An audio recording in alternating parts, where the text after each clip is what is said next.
What is up, CroatianSports.com nation? Back to the podcast, the World Cup podcast. We're going to talk about the draw where we drew England, Panama, and Ghana into the 2026 World Cup here on CroatianSports.com, uniting Croatian fans around the world. The number one website and podcast in the diaspora with the number one guys in the diaspora, Pete Novaković, Ante, Zorić. How you boys doing this evening? Pete, how you doing, Pete? I'm doing good, Ante. Both Antes. I'm surrounded by two Antes tonight, so I might be in trouble, guys. That's the best scenario you can be That's in. I've got Ante squared tonight. That's great. We're here with Pete Novaković. You all know him, the godfather of Croatian sports, and then you all know Ante Zorić. We are now calling him your superhero name is the shirt broker, and we're gonna get to that in a second. Zorić. That's right. Absolutely. Pete, I'll tell you what. Everybody should be envious of the shirts Ante has. Not actually. You know what? Not envious. Proud that he's collecting those shirts and preserving those for history. Really. I mean, because those shirts would go. Who knows where those shirts would wind up at the end of the day? It's absolutely. Really great. I mean, these are pieces of football history, you know. Right, and well, specifically Croatian football history. So yeah, absolutely. It's great. It's great that you're doing that. No, it's a lot of fun, and finding some random Australian player, and I just saw that this guy posted one shirt for sale, and so just that I'm like, oh, maybe he'll sell other shirts, So. Right. So I just reached out to him, and he sent me a bunch of pictures, and I saw Modric's shirt right there, and I couldn't believe it. I was like, "Yeah, that's crazy." If that shirt was swapped with with a Croatian Australian player, there's no way they're going to sell that. You know what I mean? Somebody keeps that. If that ended up with Viduka or Skoko or any of these guys, there's no way. Like, so I got very lucky. He swapped with a non-Croat. So for everyone listening right now, our boy Ante Zorić, I'm calling you the number one Croatian shirt collector in North America. I think that's fair to say. Yeah. I think so. Yes. Okay. You're numero uno around these parts. You're making it official. As of a few weeks ago, you made it official on Instagram. I want everyone right now, get to your phones on Instagram at the football shirt broker. At the football shirt broker. What do you have on there? You have all of your shirts? I haven't. No, I've only posted a very few of my own Croatia shirts. What I have posted is a lot of World Cup shirts of other countries that I'm helping other collectors sell, basically. So I'm working with top collectors, a few very elite collectors who get a lot of shirts direct from players or from people close to players, and basically they trust me to help them get into the right collectors' hands around the world. So you're the shirt broker, man. You're the shirt. Yeah. So I mean, it's not a page completely dedicated to the Croatian shirts, which I could do, but I mix in the Croatian shirts with the other shirts that I'm trading or selling and stuff like that. So your collection is as legit as it gets. Well, I mean, on the Croatian side, I'm basically very close to having all the official, like one of every official Croatian shirt, home and away. But there's certain ones like that have, you have different match details. Like every game has a different match detail. So they might have played 20 games in the same shirt with different match details. But as long as I have one of each, I'm happy. Right. You're a happy camper. And Ante, just so for everybody to know, and you have some of these shirts available for sale. When it says available, those are available. That means that means they're available for sale. Okay. All right. Correct. For everyone listening, I mean, you basically made it official with your Instagram that you mean business. You're buying, you're selling, you're trading, and anyone that has a shirt question out in Croatian Sports Nation needs to hit you up, basically. Yeah, it's funny, and just randomly today, one of the girlfriends of a player that's on the national team right now asked me if one of the shirts was for sale on the site, which is pretty funny. Wow. And then she sent me a picture of her and him, and then he started writing me, asking me, if I come to Croatia. Can you tell us his name? Nah, we'll keep it. I knew that was going to be your answer, man. I knew that was going to be for right now, but I just thought it was kind of funny that I have an actual player on the roster now that's communicating with me about these shirts that are on the site. Well, you're gonna have to upgrade to the premium podcast for that information, guys. That's right. That's gonna be $19.99 kuna every month. So for everyone again at the football shirt broker. I'm a big fan. And you know what? I want to collaborate with you on a couple things For going into sure. 2026. Sure. Well, I'm gonna keep posting. Today I posted a really cool warm up that I've worn at church before. People really enjoyed that post, so it's fun. It's all Croatian football history, and a lot of the stuff most Croatians have probably never even seen before. Like these early '90s shirts, the Kappa, the I've Umbro, seen it. You have everything. You have Croatian, non-Croatian, but you go back 35 years. You have everything. yeah, starting in Look, 19. I'm going to tell you something. Look, now it's time for us to officially collaborate.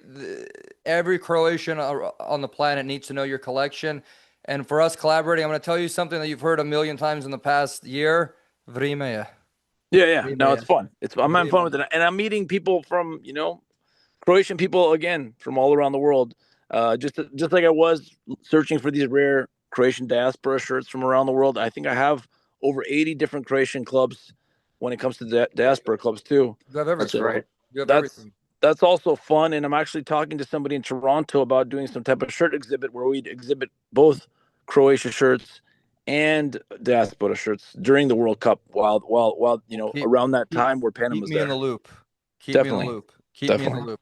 All right, that's Ante Zorić, the football shirt broker. Then we got the Godfather, Pete Novaković. You all know him. We were together for the draw a couple days ago. Pete, I thought we were just gonna have a little bit of rakia for that live show, and we went through half a Yana bottle. Yeah, How the yeah, hell did no, that we, happen? we we we did we did. You know what? It was either a sign of how bad the show was, or I only got good compliments. I only no, got good no, no, compliments. no, no, no, no, no, no. I was thinking about how the Oh, the world. Fox.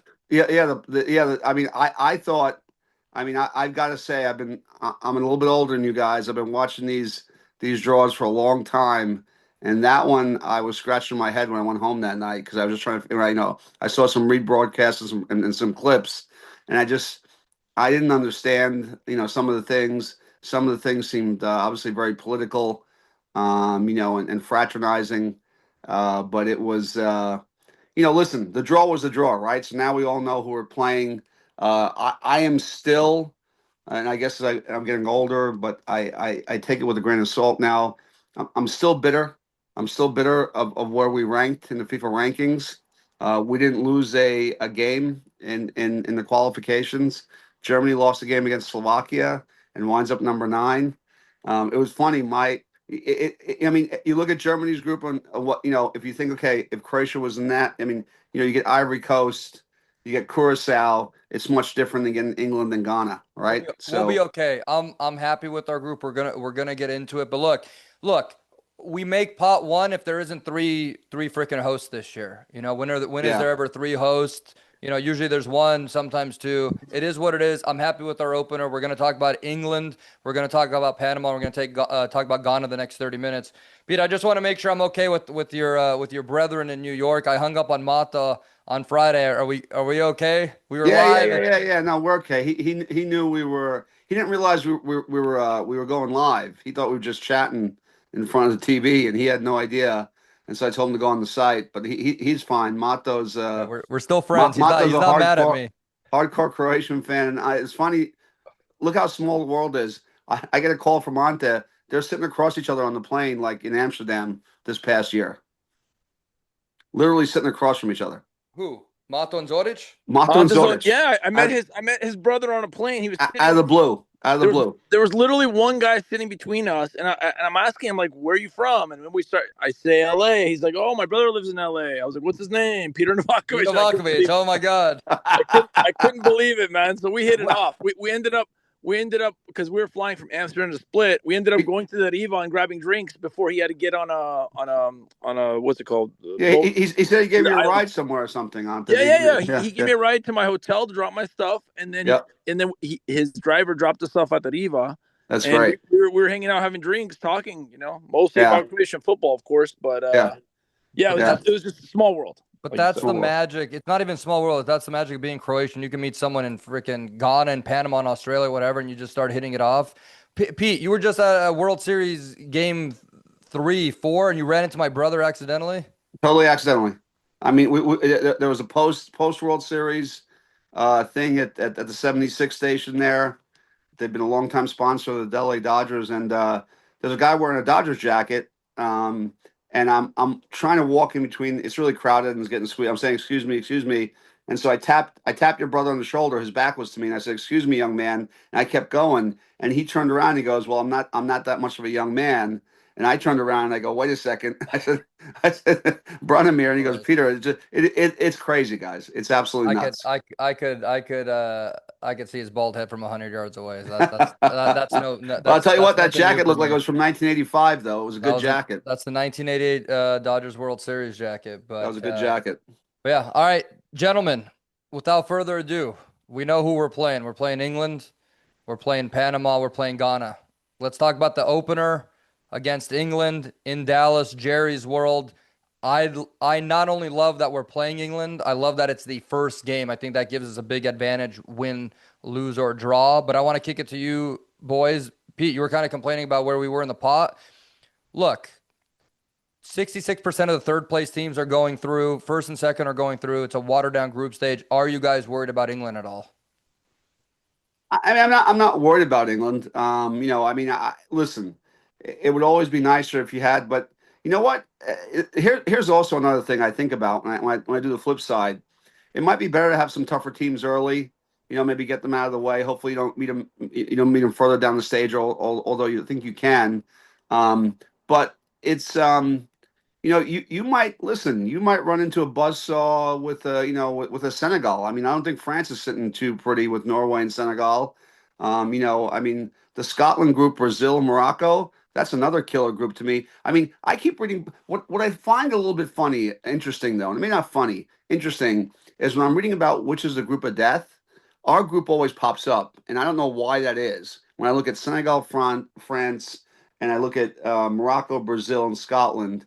I don't know why our group would pop up. That France group I and know, that but Brazil you group. have Croatia. We are the only group where two top 10 teams will be facing off in Right. the group set. That's it. England, Croatia is the only game in group stage that two top 10 teams are going to play, and I think that's why people are looking at us. Ghana used to be good in the last 15, 16 years. We're going to get into Ghana in a second, but I'm really actually not that impressed with their current state of affairs. And Panama is a wash game. If you can't beat Panama by 2 goals, what are we even talking about? But Zorić, we last played England opening at Wembley Euro 2024. And Yes. I'm sorry, 2021 because it was Euro 2020 because of COVID. They Right. beat us 1-0 at there. We had Czech. We had to beat Scotland on the way out. I like playing the best team in the group first because then you know exactly what you need to do in game 2 and game 3. That's true. Yeah, I don't have any problem with that, and I think the England team respects us. You know what I'm saying? I think that they know that it's going to be a tough match. And I think we have respect from everybody right now. I don't think people want to play us, especially in the World Cup. They Right. know how difficult we are. They know how much heart we have. They know if we go down a goal, we will come back, and we're just a very hard team to play. And then I was talking to somebody else about this. So far since we've been able to qualify for World Cups, we've been able to advance in 3 out of the 6 World Cups, and and those 3 times we went all the way to the medal. So if you let us get out of the group, it's trouble. You know. I like our chances to get out of group. I think we can even top this group. My question to both of you today, we're still 7 months away from the opener. I believe it's June 17th in Dallas. Right now, would you be happy with a draw against England as it stands right now? I think I'd be fine with the draw. I'd be Yeah, I'd fine be with the draw. I'd be Open okay. I'd match. be okay with the draw as long as we scored goals. If it was 2-2, I mean, I'd be happy with a draw. Okay. Listen, you tie England, and if you could beat Ghana and Panama and finish with 7 points, I mean that's ideal, right? Yeah. I mean, Yeah. I think that's a great. You tie with 7 points with England for first. I mean, that's great. I th- I Um, I think the path. If you finish second, if everything lines up the way it should, you go through Colombia and you go through Spain before the quarterfinals. That's I think that's I think that's tough. somebody was saying Colombia and Toronto, and then Yeah. Spain was LA or something. Spain, Or was it? not in LA. Or was it the I following? don't think round? Spain ever comes to LA. No. I don't know. Somebody was telling me maybe that's quarterfinals. Somebody was saying that Croatia would, if we went that route, Croatia would play in LA. I'll tell you what though, guys. Think about that. If we finish second in that group, that's a tough path. Colombia, Spain. Ante Quartic. What's our path if we finish first in the group? I think we have to go to Mexico. No, we're in group. I'm looking at it right now Group L. on my phone. We're group L. Runner up, we'd go Toronto. We'd go back to Dallas. Is if we Toronto, runner up. Dallas, and then LA. Somebody said, but if we get Correct. first, I Correct. think we go to Mexico.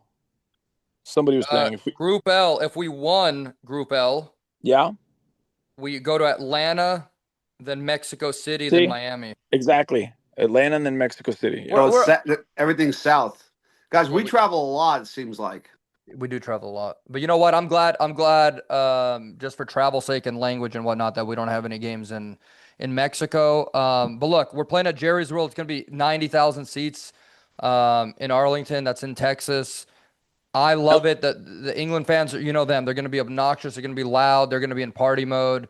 they are already. I mean, they always are. That's in a dome, right? So it's going to be kind of air conditioned. I would think that It's in a dome. It'll be climate controlled. I don't know, it'll be super air conditioned, but it'll be comfortable. It's in a dome. Zorić is in a dome. I saw. We were all at Mexico, Croatia 1-0, 2018 March. Yeah, I didn't go to that one. Rakitic penalty. Yep, 1-0. That was a huge win for us. I mean, just because we lost to Peru, right? Before that in Miami, yeah. We lost Peru, Miami, and then Mandzukic and Modric left. There was several guys. Everyone left. That's when Brozovic was being a bad boy. Right, Champions League was on the line. Those guys had to go. They weren't happy about being here. The only one that stayed was Rakitic. Yeah. And we beat them. That was huge. And it was huge. We beat Mexico, and it was. I tell you what, guy. You know who the penalty? Anybody know who the penalty was on? Was it Rebic? No. Who was it? So Tinjedvaj was breaking. He made a forward run. Somebody sent the ball through him. Tinjedvaj alert. And he was in the edge of the box. He was inside the box, and the Mexican guy just hammered him. That's a name I haven't heard in a while. Yeah, well, it was Tinjedvaj. Where is he right now? He's playing in Greece, guys. He's playing at Panathinaikos. Jeez. Yeah, that's not a bad club, actually. That's a good club. It's a good club. But look, in Dallas, look, you get to open up the World Cup against England. You're gonna hear all the bullshit from the Brit press. It's coming home. It's coming home. You can almost shatter their spirits with a win on opening night. Absolutely, you can. You know how their press is. You know how they are. They're like LA and New York fans. You're on top of the world when you win, and you're absolute garbage when you lose. The thing is, Kane, you know, you guys are in the same boat as me. You guys watch all the games. Kane is in great form. Foden's in great form. I watched Real Madrid and City today.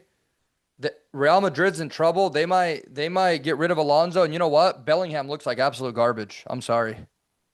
Yeah, but he's a great individual player. He might be down right now a little bit, but I mean, they have other great players too. You got Cole Palmer. They have a lot of good players over there, man. It's club before country over there. You know how those egos roll. So that's what I'm saying. Yeah, if they clean up group stage, they're on top of the world. They move through the tournament. You know, they lose to Modric in his last World Cup and to Croatia on opening night. You know, they start getting nervous over there. So, I mean, guys, I'm hearing from a very good source that both of those games in the spring are going to be both those games in the spring are going to be in Orlando. Is that what you're hearing, guys? Croatia and Colombia and Brazil. Brazil in Orlando, Colombia at MetLife in New York. Is that set in stone? No. It's 95%. I'm putting my mark on it. 95%. Brazil and Orlando in March, and then a few days later, Colombia and New York at MetLife. Oh, I'm getting information from a very, very good source that both those games are going to be in Florida. Even better for me. Excellent. Yeah, that both those games are going to be the same. They're not going to travel. Okay, I'm fine with that. Good. Let's go get warm weather in March. We'll go have some freaking pina coladas in Florida, Pete. And right. Notice, you gonna go to the friendlies in March? You have plans for that, or are you gonna just wait until June? So Zorić on mute. He's probably Zorić. For all of you guys that don't know, I'm here, guys. I'm here. Yeah, this guy's he's in his car. He's running a business right now. That's why he probably went on to mute, and he's on a pod right now. Talk about multitasking Croatian dad over here. Yeah, I mean, the two games, it depends. It depends because I know that traveling for the World Cup and accommodations and tickets are going to be a lot of money. So I don't know. Probably not. Probably not these two games. Just because I really want to go to all the Croatia games. At the World Cup. And there's 2 friendlies before, but there's a lot of travel. We're going Dallas, Toronto, and then Philadelphia. So there's a bit of travel there. There is a bit of travel, but I think if you're a big Croatia fan, I think you should really try to go to that Toronto one because there are so many Croatians there. That'll be a home game for us. I would not be surprised. You know what? That 40,000 should have been the England game. No, they needed a bigger stadium for that, Pete. That's going to sell out quickly. Yeah. Which I understand that, but we do have one game in Toronto at least, which is amazing because I think if that stadium holds 40,000, 30 to 35,000 are going to be checkers. You'll see. Yeah. I like what FIFA did this year with waiting for the stadiums. I actually like what they did. Put your big. You don't need. I'm just making that. You don't need Brazil, Morocco in Toronto in an MLS stadium of 35,000. Like what? I actually like what they did. I think that was a good call to wait and see. Put Croatia, England in the bigger stadium. I think that makes sense. Honestly, yeah. The big dogs are out. Yep. So with England, I want to move to Panama and Toronto, but with England, I mean, guys, if you're England, if you're Tuchel, if you're Kane and all those guys, you're like, we have one job. Let's not get drawn with Croatia at a pot too, and they got drawn with it. You got to think of it from their perspective. They're not happy campers. I see all these English tabloids online just going, oh God, here we go. Are we in trouble here? They didn't want to draw us. We have a 40-year-old Modric who has AC Milan in first place right now in Serie A, which is absolutely unreal. I love this game because win, lose, or draw, it's almost like the bonus game to start the tournament, if that makes sense. Whether you lose by 4 goals or whether you win. Look, we got crushed by Spain at Euro 2024, 3-0, right? Absolutely embarrassed in that game. And guess what? We should have gone through that late Italy goal, whatever. But you can't end your tournament in one game, and that's why I like that we're playing England first. So are you guys scared that we drew England at all? Are you annoyed? Peter, you were talking about No, I'm not. Listen, I'm not. We drew who we drew. So, I mean, I got over that quickly. I'm just saying that, there's always a little bit of monkey business when it comes to us, right? Because we're a small country. We're easier to probably push around. Absolutely. And the prime example was that Croatia-Brazil 2014 opening game. That was unbelievable what they did to us there. Yeah. I mean, I was there. That was criminal, guys. We were sitting behind the goal that we scored on. Mm-hmm. And I'll tell you what, guys, there was a disallowed goal by Olic because they said that he bumped into the goalkeeper. He never touched the goalkeeper. I remember that. And then the referee we were up in that game 2-0. We were up 2-0 in that game. Yeah. It was the Japanese referee, and then that bullshit Fred foul in the box for the penalty. And guys, do you know that? You know what? He left the country after that game. Who, the ref? Yeah, the Japanese. He did one game. I remember they hired him for one. They hired him for one game, and he left the country after that game. I don't know if you guys remember, but at that time there was a lot of political anger in Brazil, and they literally thought that if Brazil lost that first game, there was going to be riots were going to break out. I mean, it was very unlucky that was us and not some other country, but we had to lose. Right, we had to lose. Right. Yeah. Look. In the past 3 World Cups, we opened up the World Cup in Brazil against Brazil. We played in a final in Russia, and we got 3rd place in Qatar. Like what the run we've been on, and I was talking to a couple of Croatian friends about the Italians. We all have Italian friends around here, right? Especially in Pedro. Wrap your head around this, guys. If Italy does not qualify in March, if they do not qualify for this World Cup, they will have missed 3 straight World Cups, while Croatia would have medaled twice. Wrap your head around that. That's if you would have told me that 20 years ago, I would have been in what universe? What universe? True. Listen, guys, if you guys look at the past 50 years and you look at all the semifinals, you'll see a lot of Italy's and Germany's there. Now, in the last 10 years, since 2014, where Germany was amazing and they won it, Both of those teams have fallen off. So somebody needs to fill that void, and that's been us, luckily. Yeah. I mean, Germany hasn't gotten out of group stage in 2 straight World Cups. I mean, you have to give France a huge credit. Win one and a final that they lost in penalties. That could have gone either way. So they've been amazing too. Brazil is the one that's been historically excellent, and they've been their last semifinal was. Their last semifinal was 0-2 when they won it. No, 2014 semifinal when they got rocked by Germany 7-1. That was a semi. Yeah. So that was their last semifinal. You're right. And that whole World Cup, the refs were giving them every game. They should have lost before the semifinal. Absolutely. That was the worst Brazil team I've seen in 30 years. But that's the only time Brazil has gotten past the quarterfinals. That's what I wanted to say. I mean, I will say it is a lot of games. Now there's an extra game because they're around a 32 game. Right. You got to play 8 games to win. Eight games to win the World Cup. Yep. It's a lot. So you need a good deep team because they have to do some rotating. Yep. So I think that's definitely a factor that nobody's really talked about is that 8 games. I mean, we basically played 8 games because of all the overtimes we played last time. Right. I mean, we have we put up the clock at how many extra times, how many penalty kicks. That wears on you physically and mentally and emotionally, all that stuff. Absolutely. So it's going to be an interesting World Cup. There's going to be a lot of new teams there. There's always going to be some surprise team. That's just what always happens, Right. But, and that's the thing, guys. You never know. Like a crazy team can upset a big country. You never know. Absolutely. I mean, who would have thought in 2018 that Russia would have beat Spain? Honestly. Right. No one. So those things are going to happen. But we just have to hope that our luck in these World Cups continues. I always root on a neutral field. I root for the small guy, the minnow, all the time. You know what I mean? I like my small market teams. I like my minnows. We have a minnow in our group. That minnow's Panama.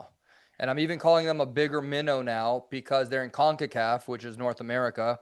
And these guys in CONCACAF this year had to qualify without having to play the U.S., Mexico, or Canada, the best 3 teams. I'm shocked. I need to look at it. I don't know what the hell happened. How the hell did Costa Rica not qualify? Yeah. In a qualifying campaign that didn't have U.S., Canada, or Mexico. I'm baffled by this. That's shocking. That is shocking. So, yeah, we have Panama. Can either of you name one person on Panama right now? No. I can't.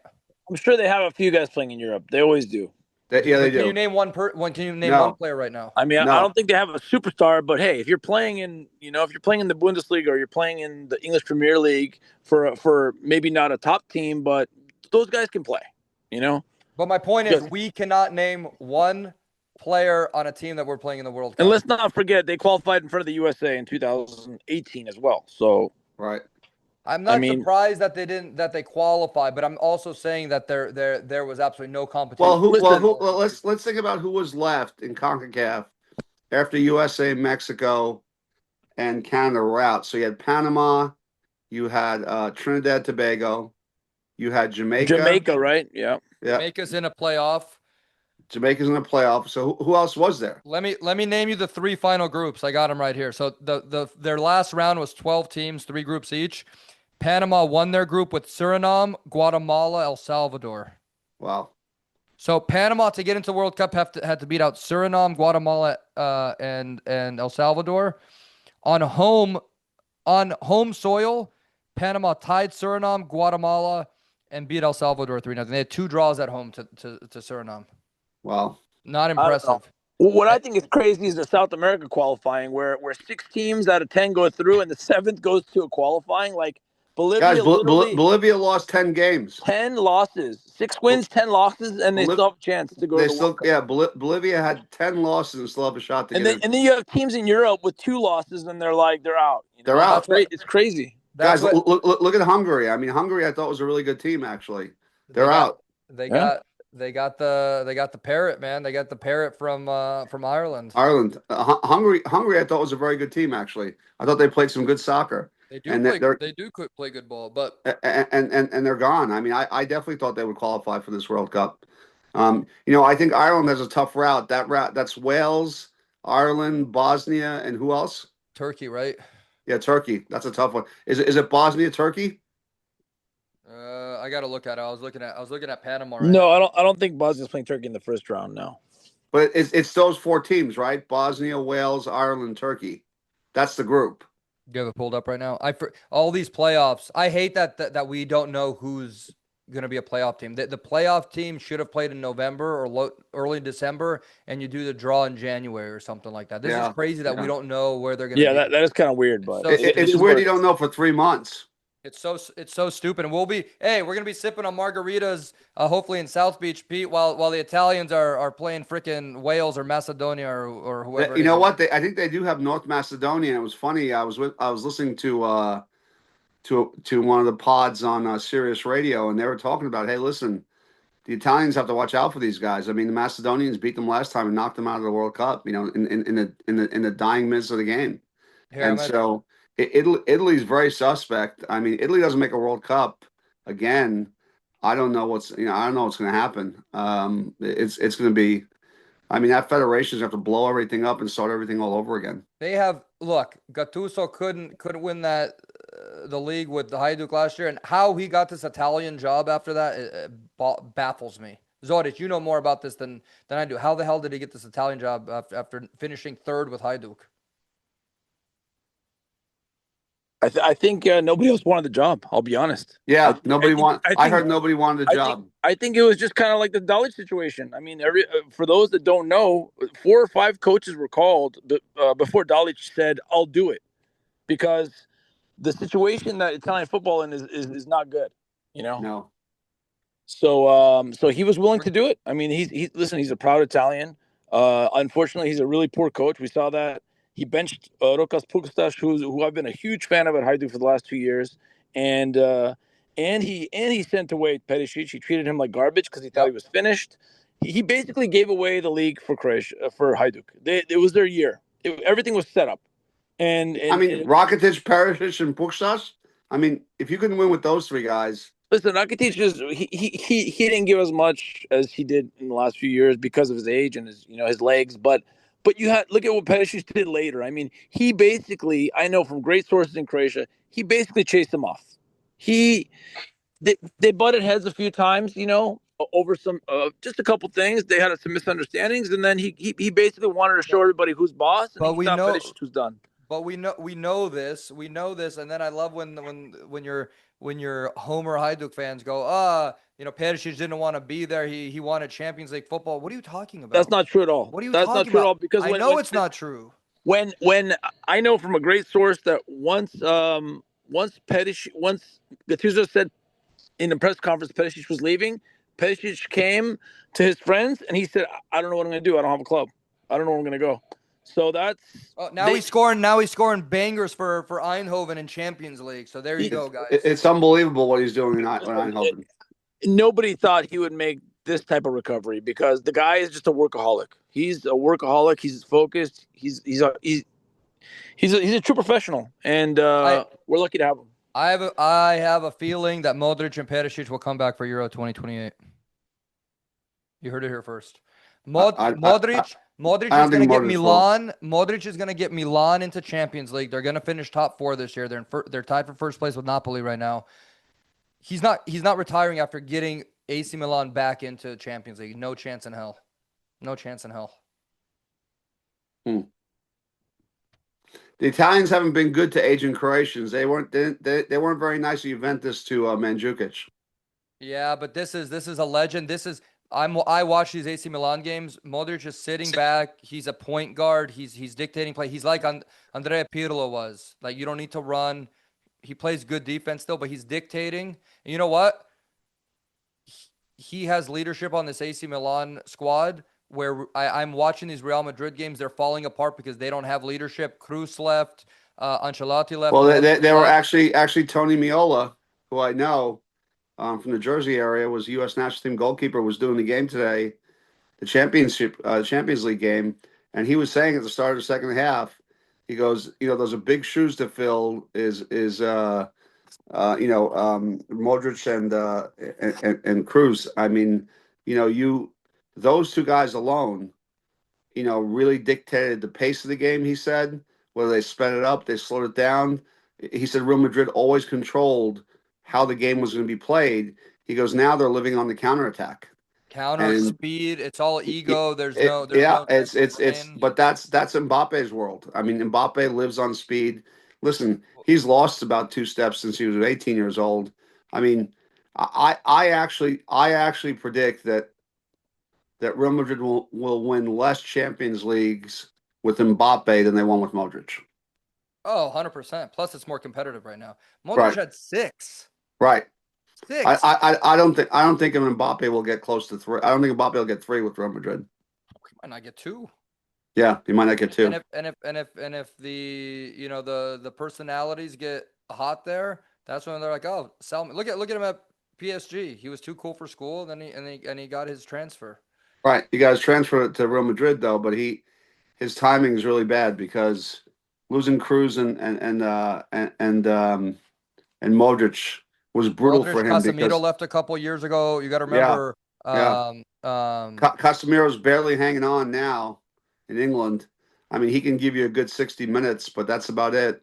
But listen, I think our draw is it's a competitive draw. We don't mind getting to the fight right away. I do like when people undermine us, and I do like coming in as an underdog. I think that gives us so much strength. The underdog position for us has always been great. I love when people start chatting, and especially the Brits because their media is crazy. The this and that, and Croatia's old, Croatia's aging. Luka Modric needs a cane. I'm hearing all kinds of crazy stuff. But I'll tell you what, when that game starts, their players know. Their media can pretend that this might be a cakewalk for England, but their players know. Jude Bellingham knows who Luka Modric is. All those guys know who Luka Modric is. I mean, a lot of guys in the EPL played against Modric when he was with the Spurs. They played against him in Champions League games and qualifiers.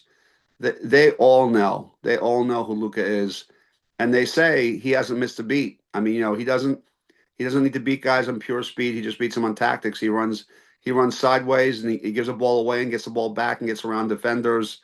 I mean, it's amazing what he's able to do. He dictates play, and Zorić said this in our group chat during the Montenegro game, the last game in qualifying. Goes, when Modric didn't play, here's a glimpse of life without Modric. Zorić took off. Zorić is hiring and firing right now. I hope. I think he took off. I don't think he's coming back. But yeah. But so Ante, let me ask you a question. You asked us the question. Would you be happy with a draw with England right now if you had to sign up for that? Yes, absolutely. Okay. Absolutely. So you would take that and win against Panama, obviously, and win against Ghana. Yeah, we get out of there with 7 points. I think here's what I think. Ghana's going to spoil it for somebody. Let's talk about Ghana. I'm living in 2006, 2014 Ghana. Ghana was really good in 2014. Right. Looking at my notes, and 2010 was Ghana. Did Ghana make the 2010 World Cup? They were in 10 and 14. 14 is when they had the group with U.S. and Portugal, I believe. Right. That was a good group. But look, they have some speedy world-class players the last 20 years. I'm looking at it now. This comes from Marcus. Marcus was going to join us tonight. Couldn't make it. They didn't even qualify for AFCON. That's their 16-team Euro. That's their African nation just for Africa. Right. They didn't qualify for that. Morocco won that, right? Morocco is the best team in Africa right now by leaps and bounds. By leaps and bounds, right? Leaps and bounds. But I'm looking at it. Look, I know 2 players on Ghana. 2 players. Kudus plays for the Spurs, and Semenyo is a really good striker for Bournemouth in the Premiership. Okay. There's not much there on an individual level. If you can shut down Semenyo, you're fine. But check this out. Here's their World Cup qualifying, Pete. I have it down for me right now. Ghana beat Chad 5-0. Chad. They've never played on the World Cup stage. They beat Madagascar 3-0. They tied Chad 1-0. They beat Mali 1-0. They beat the Central African Republic 5-0 and Comoros 1-0. That's how they made the World Cup, Pete. Wow. Yeah, I think, listen, I do think unless those guys start training against better competition, it might be tough for them. The only thing I will give the Ghanaians and most of the teams from Africa is just the physicality that they'll be able to run in the hot heat, Yeah. and the humidity, and they, in a 90-minute game, they might outlast a Denmark or a Norway or a Croatia or a Sweden. You know what I mean? It's gonna be hot here. It's humid here. Dallas is hot, but I mean it'll be climatized. Toronto won't be climatized. That's an open stadium, I BMO imagine. Field. I imagine. Look, we've watched Croatia and Dallas. That's fine. Yeah, That's gonna be a cool stadium. No issues there. yeah, I don't right. think Toronto in June gets that warm. Oh, And it plus, does. the stadium's right. The stadium's right on the Well, lake. actually, you know what? It's better than July and August there. Oh, 100%. 100%. But you're right on the lake there at BMO. I Yeah, passed by it. And then I'm happy with the draw against England. I think we beat Panama by 2+ goals. That's 4 points right there. And then I think Ghana in their last game with us will need 3 points, right? They're going to open up. They're going to play like crazy. so they're gonna throw everything at us. I got us getting out of this group with 7 points. Okay. And I think Yeah, England, but Ghana could be. Listen, Ghana backed up against the wall could be dangerous. I'm looking at Where's the Ghana England game? Boston. Ghana, England is in Boston, I believe. Yeah, it's in Foxborough. Yeah, that'll be a home game for And England. England plays Panama in your neck of the woods in outside of New York. That'll be another home game for England. Yeah, So they put England in big stadiums for the big crowds. I'm fine with that. I'm happy with that. Yeah, You can't have Haiti playing Senegal at MetLife. You just can't. right. You just can't. This is the one move that FIFA's done that I'm actually happy with. Is Right. let's do stadium placement. Right. So let me ask you. Give me your results and give me your points for those 3 games. Croatia, Dallas. I'm going to be conservative here. I mean, obviously, I want Croatia to win. I think that could be I think that could be a 2-2 draw, or else you know what? That could be 2-2 draw. That could be 3-1 Croatia. So for some reason those numbers are sticking in my head. I think Croatia, Panama in Toronto is a Croatia 2-0, 3-1 game. Okay. I think the Croatia Ghana game. I think that game might be tough. Like I said, I think you might have a boxed in Ghana that has to We for played everything. African teams well. We beat No, Cameroon in I know we beat 2014. Nigeria. Yeah, no, I know that. I think that could be a 1-0, 2-0 game, Croatia. Okay. So you're saying the same thing I'm saying, 7 points. Here's my thing.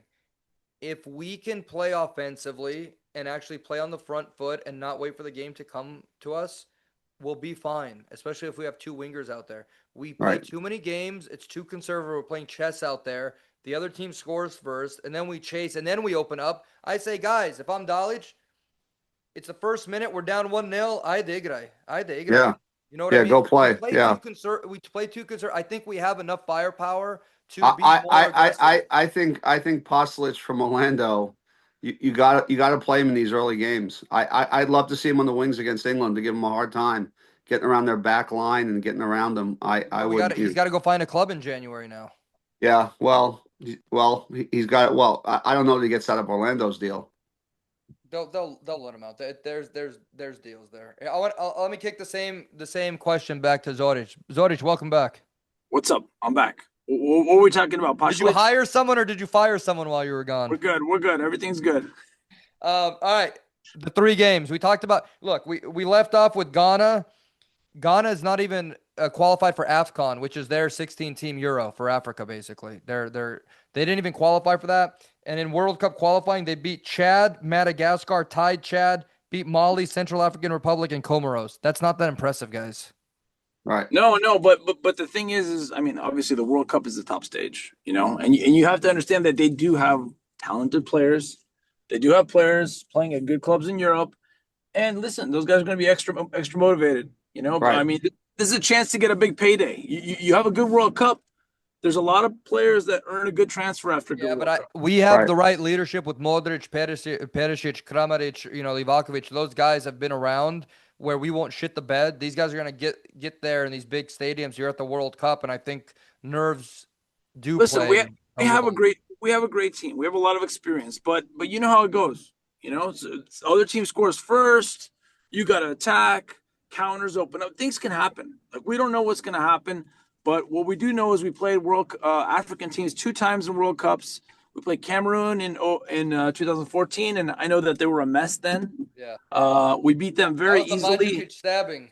That was the meme that went viral. And then we played Nigeria, and we won both. So Right. we have a good record. I know it's only 2 games against African teams, but we do have a good record Here against goes them. Zorić. Question for you. Yes. Me and Pete just went over it, and you left the studio, so you were blindfolded and back in the studio. Yes, go ahead. For the 3 group stage games, give me your results and how many points does Croatia get out of a group stage at World Cup? I mean, the reality is, I think 4 points is enough to go through, but obviously we don't want 4 points. How are we getting 4 points? Listen, if we go out and lose to England, this is the worst case scenario. I'm talking about the worst case scenario. We lose to England.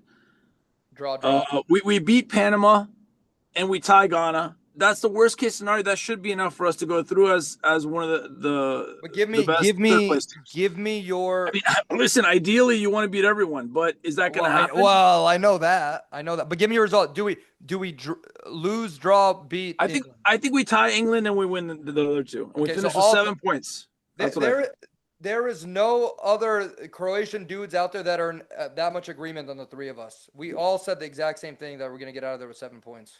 That's ideal. Honestly, I think listen, I think we're as good as England. That's my opinion. 7 points. I think England is going to pip us for goal differential anyways. 7 points or 6 points is going to get a second place then, and that basically makes the England game obsolete. That doesn't make it obsolete. Yeah, it does. Because if you can get out of there with 4 or 6 points or 7 points, it's all second place for us anyways. Yeah, but Ante, it doesn't make it obsolete because if you beat England, you have a different path, so it doesn't make it obsolete. Well, your pathway is different if you finish first or second. We have to recognize. No one here said we'll get 9 that. points. No one here said we'll get 9 points. But you have to recognize that there's a possibility of that happening. Listen, when we sat down at the table at the Croatian church in the hall there in 2018, we all looked at each other and said, "Why not us? Who's going to win the World Cup? Why not us?" And we made the final. So you have to look at and our pathway. I have to say, when I look back at 18 and I followed the path and I've looked at it maybe 100 times since 2018, we had a pretty nice pathway. We had a pretty good channel to not face a lot of big guys early. Like in those in between games around the 30, around the 16. And we deserve that because we beat Argentina 3-0. Right. I understand that why we deserved it. But I'm saying if you beat England, you have a different pathway. So it's not obsolete. The England game doesn't not count. It does count. Hopefully it counts in our favor where we get away with a point and we don't come away with nothing. If we get a point against them, Zorić, Novaković, if we get a point against them, can we pip England for 2 wins and goal differential against Panama and Ghana? We might. That could happen. I say there's not a chance in hell. They will They will stack goals at that time. They can score more goals than we can. They will beat Ghana 7-0 if they need to. I'm sorry. They will beat Panama 7-0. I mean, they did, right? They killed them last time. I think they literally beat Panama 6-0 in 2 World Cups ago. Yeah, that's what I'm saying. I think that's where Kane won his golden boot, just from that game. Yeah. I think he had like two or 3 penalties or something like that. My point is, if we can't beat England, we're playing for second place. That's my point. Really? Yeah. So we're on 7 points on both. My last question to you guys, and I'll get you out of here. Are we the group of death? No. Who's the group of death? France and Brazil. Okay. Brazil, Morocco, Scotland. Yes. You know what, guys? I'm going to throw a little wrench in there for both of you. If Italy qualify, it'll be Italy, Switzerland, and Canada on home soil. Do you consider that a group of death? No. No. No? Come on. No. Ante, just read those teams again. Brazil, best African team, Morocco, and Scotland, who's been playing some great football lately. Read France's group. Guys, France, Senegal, and Norway. That's right. You have the leading goal scorer. That's stronger than us. You have the best goal scorer in Europe, and it's not Mbappe. His name's Holland. Okay. You have who's Man City manhandled Real Madrid today. I thought second half Real Madrid was good, but still couldn't come out to win. But I will tell you what, I have heard this and I've seen this and I've spoken to people. Senegal is so excited to play France. They were a former colony, and these colonies don't like France. And because you know what the French do?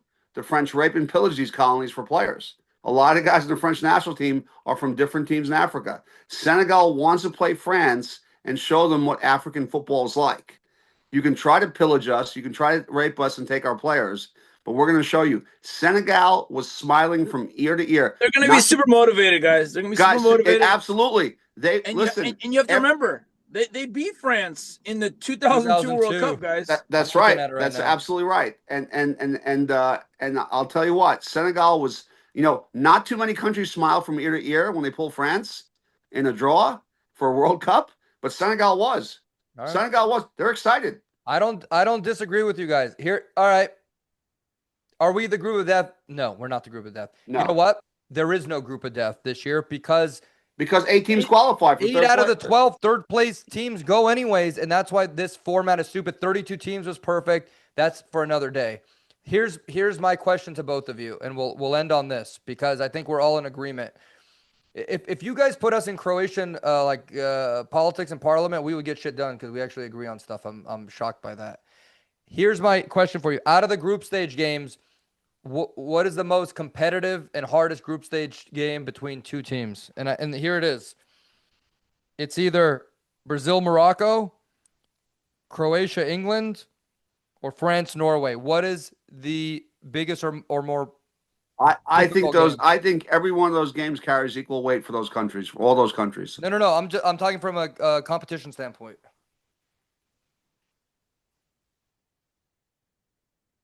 I think Brazil-Morocco is going to be an unbelievable game.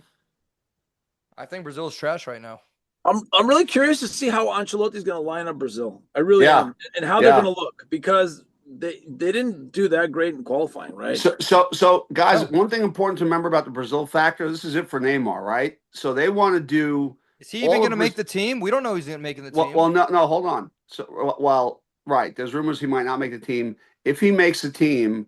Apparently, it's an all-out press by the Brazilians and every one of their players and the federation to try to do for Neymar what Argentina did for Messi. They carried Messi on their back. The guys ran hard. They worked hard. They got Messi a World Cup. You cannot compare the two. No, I'm not comparing the two. I'm comparing the dedication, and the drive, and the passion that the Brazilians will have to carry Neymar on their back. They want to carry Neymar on their back. I don't think he's that big in their culture for what he's. Oh, I still think he is. I've spoken to several Brazilians. Neymar's a special generational talent, and he's been their best player the last decade. That's just what it is. Yeah. Is he? And so they're going to fight for him, guys. He is just like we. If you watched him play for Barcelona with Messi and win that treble with Suarez, he was absolutely incredible. Yeah, absolutely unstoppable. And he made a big move. He went to PSG. I don't think it ended up as maybe he thought it would, but he didn't want to be in the shadow of Messi, and I understand that. Right. And I'll tell you what, guys. Every one of our guys will play as hard as they can for Luka when Luka's on the field, even when Luka's not on the field. But Luka on the field makes a huge difference for our guys. It motivates our players. Every one of our players will play their hearts out because they see how much Luka puts out and the performance he puts out and the determination he gives us, and they will play their hearts out. So I think Luka, what time catering's ready? Luka brings the best. Luka brings the best out of the Croatian national team. Yeah, 1,000,000%. But back to Neymar. Are you putting Neymar on the same pedestal as Ronaldo and Messi in the past 20 years? No.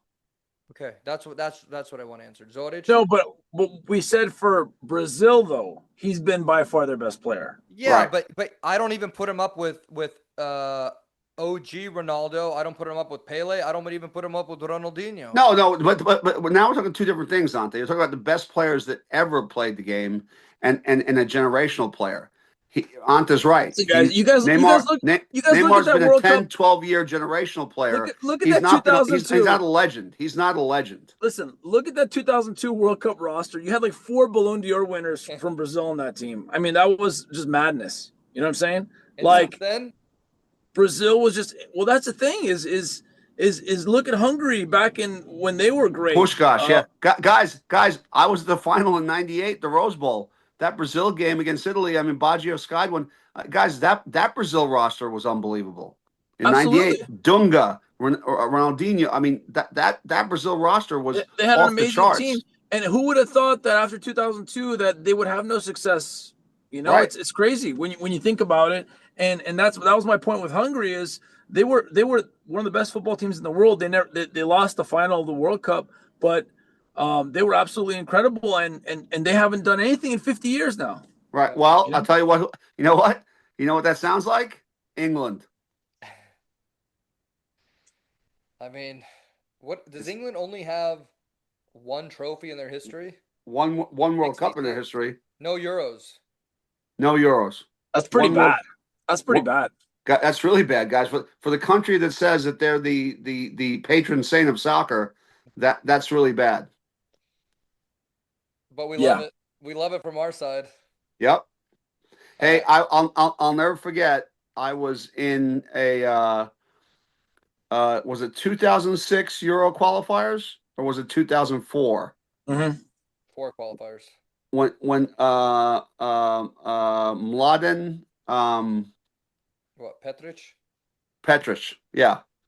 Mladen Petric scored the goal for us to knock England out of the Euros. Was it 2004? That game was October, November 2007. It was for Euro 9:30, 2008 Jeff, qualifiers. 9:30. Okay, 2007. At Wembley. When Mladen Petric came on as a sub, and scored that goal, I was in the King's Head Bar Santa Monica. in Santa Monica. I was the only guy wearing a Croatian jersey with a Croatian scarf at the bar. And when they scored that goal, guys, if eyes could have killed, I was the only one jumping up and down. We were already qualified. We didn't need that game. We didn't need that game. Fine with the draw. Beckham played in that game. Kranjčar scored that goal. Olic scored, and then Petric. Guys, right? Did you guys see that interview with Luka? They only released part 1 on YouTube, but he literally, I remember him and Bilic were talking about it because Bilic was the coach, and Luka. They said they were training in Slovenia for that game in Čatež, where they used to do a lot of the pripreme, you know. And Luka came to I think they said they were all muddy, you know, whatever. And Luka came to Slava, and he's like, "We're gonna beat them." Like they were confident. You know, we had a great team then. We had a good team. We had a very good team. I mean, you got to remember that's the team that, you know, that unfortunate circumstance lost to Turkey and would have been in the semifinals if that didn't happen. That's right. That was unbelievable that we lost to Turkey in those penalties. It was unbelievable that Turkey tied that game. And Luka talked about how hard it was coming back after that. He said mentally he was screwed. He said normally he trains and he plays. He said that whole summer he didn't touch a ball. He said he did that transfer to Tottenham, and he said he was so unfit because of that game had screwed up his head so bad. Yeah. And you know what? So here, you know, it's interesting you say that, Ante. So here's where Luka Modric had a defining moment in his soccer career. He loses a Euro at a young age, playing with the number 14 jersey, and he misses his penalty, I think, actually in that game. He gets depressed, basically, is what happened to Luka. But you know what? He works his way through it. He gets to the Spurs. He gets to Real Madrid and becomes a player he's become. You have to walk through the fire sometimes to get to greatness.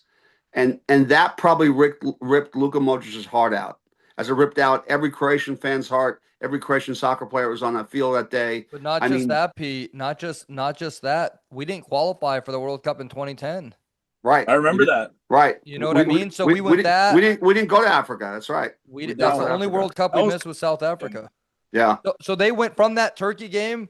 It was basically 4 years of silence from us. Yeah. Yeah. So yeah. I think that sent shockwaves through the whole team, the federation. Guys started. You're right, Ante. Guys lost it. They lost their desire to play. They lost their desire to win. Some guys walked away from it. It's just we have to be blessed. And Lucas said it was the worst loss of his life. That's what he said.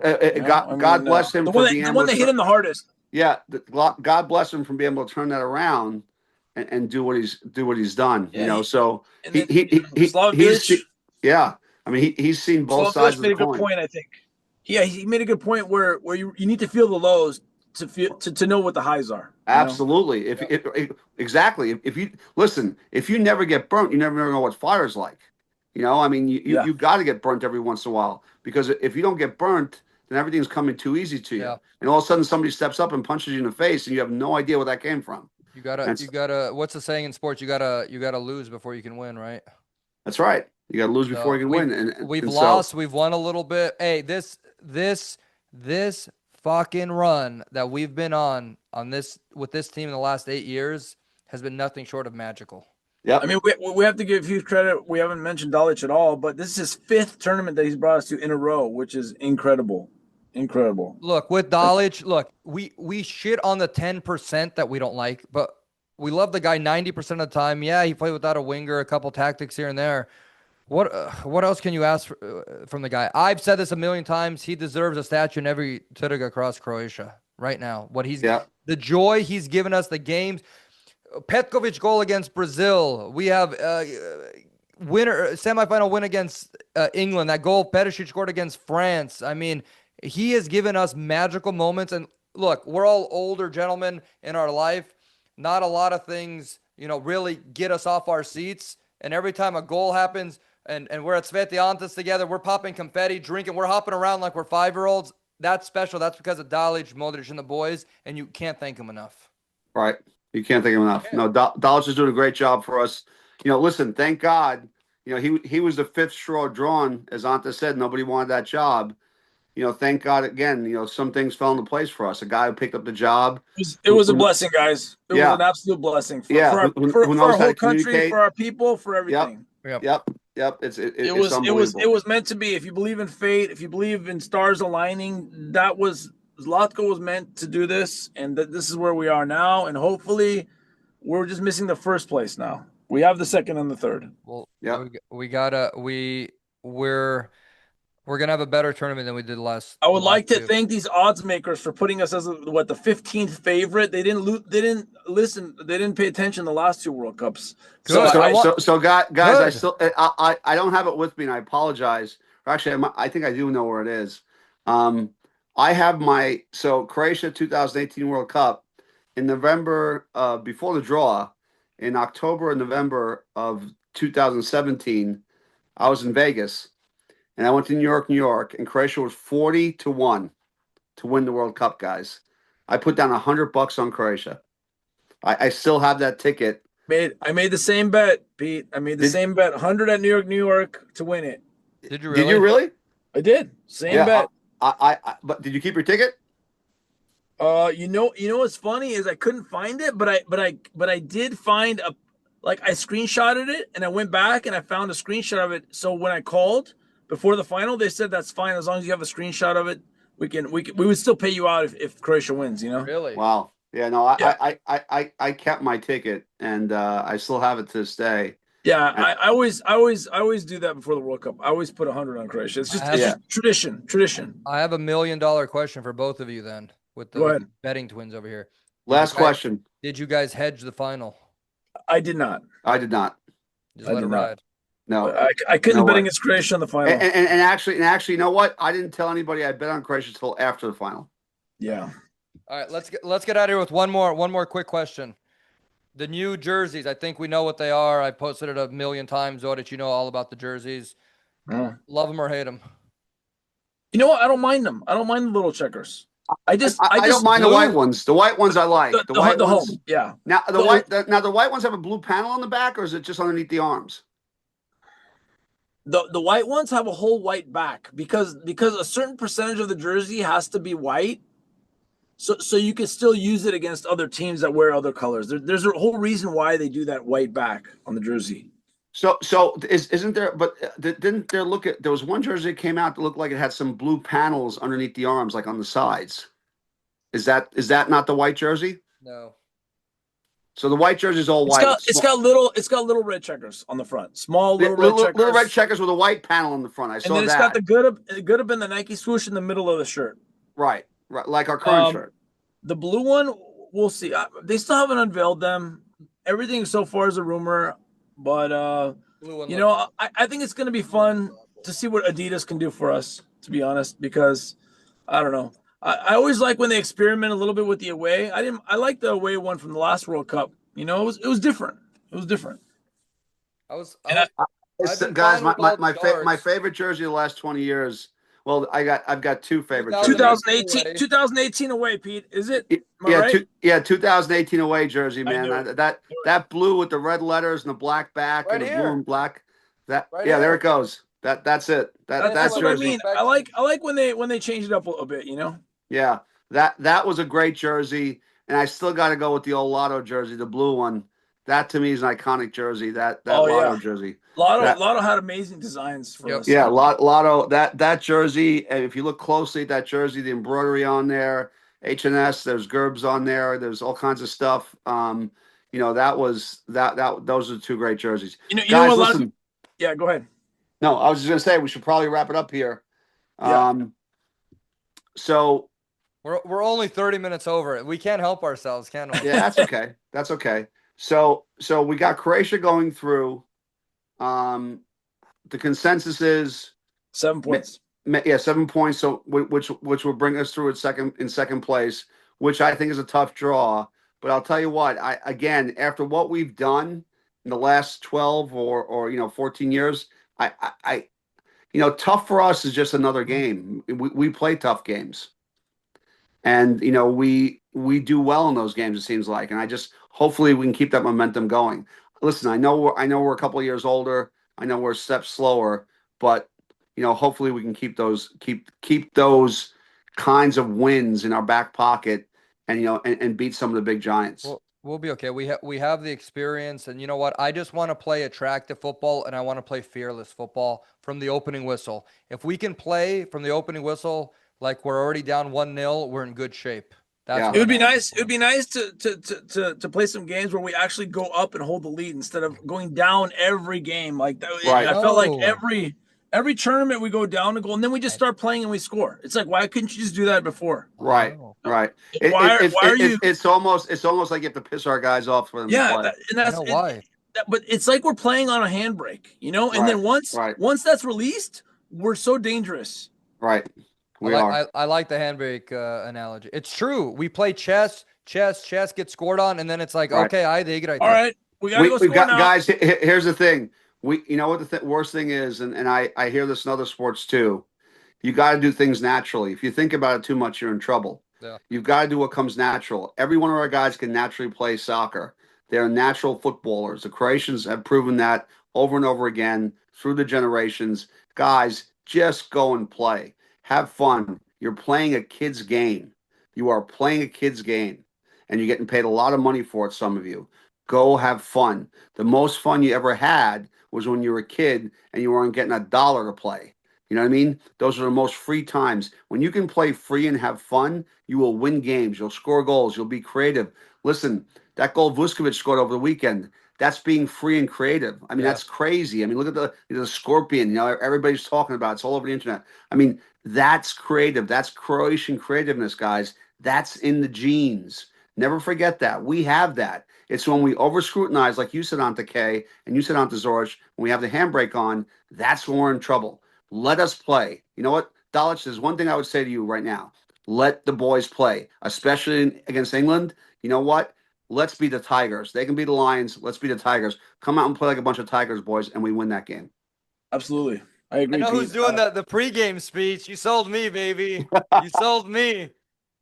The pride of Queens over here. The The pride of Bronx, Queens. the Bronx, the You a Bronx. Bronx guy? Bronx Bomber, yeah, Yankees. You didn't grow up. You lived in the Bronx. I thought you were a Queens guy. No, my two brothers live in Queens, but I'm a Bronx guy. We Okay. grew up in the Bronx. No, I thought. Okay, I know you're a Yankees fan, but Jesus Christ. Yeah. All right. All right. Queens is Mets. I know Queens is mad, but Story and all those places. That's where they stick all the Croatians. Yeah, they a lot of Croatians. Yeah. All right, boys. We try to get out of here. Jesus Christ, we're not even close on time. I know.